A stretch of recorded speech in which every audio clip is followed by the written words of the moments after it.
Hi everyone, Mike here from The Gamer Show. As you can see here, we have the Google Stadia Founders Edition controller, and I wanted to compare this to a couple of controllers, and we noticed some similarities between the other controllers. So, as you can see, this beautiful controller from Google, it's got a nice, like a pattern in the back.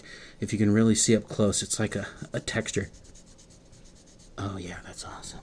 Cool. So, let's compare it to an ancestor of ours, the OUYA controller. You can see that, with the OUYA, it obviously had the buckle here, versus this one is more similar to the PlayStation controller. But, interesting enough, the D-pad, not the D-pad, but the actual analog sticks on the OUYA are very familiar. Right? So, this here and this are obviously don't feel the same.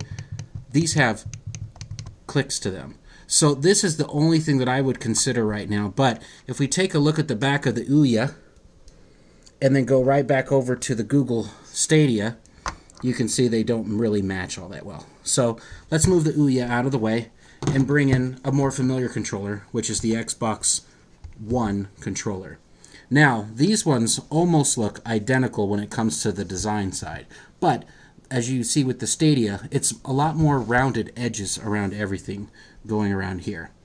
Versus they have their line here for connecting the controller, where this one's in the middle and they keep it down like a PlayStation 4 controller.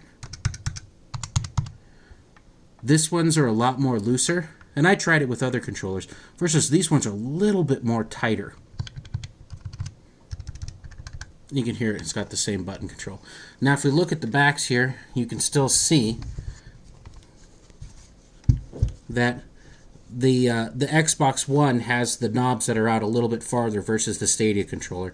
And if we press down on here, it seems like they go down very nice on the Stadia.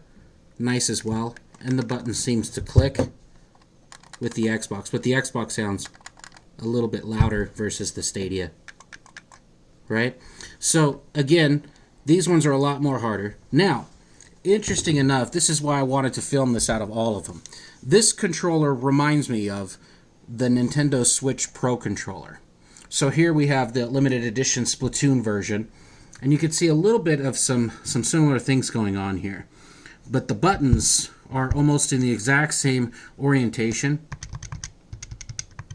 They both sound the same, and there's just a little bit less tightness on the Nintendo Switch versus the Stadia. It feels just like you're pushing a little bit harder to go, but it feels very good. Now here's the part that just is amazing.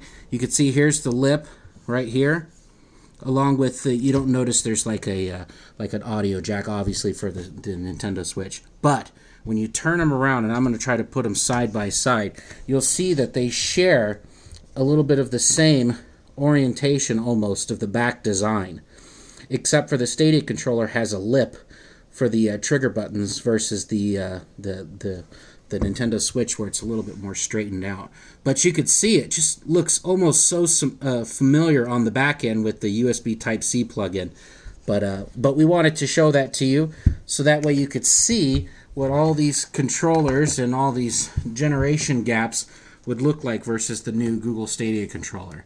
So hopefully you guys found this video a little bit more uplifting and showed off a little bit more variation. And again, this has been Mike from The Gamer Show. Thank you.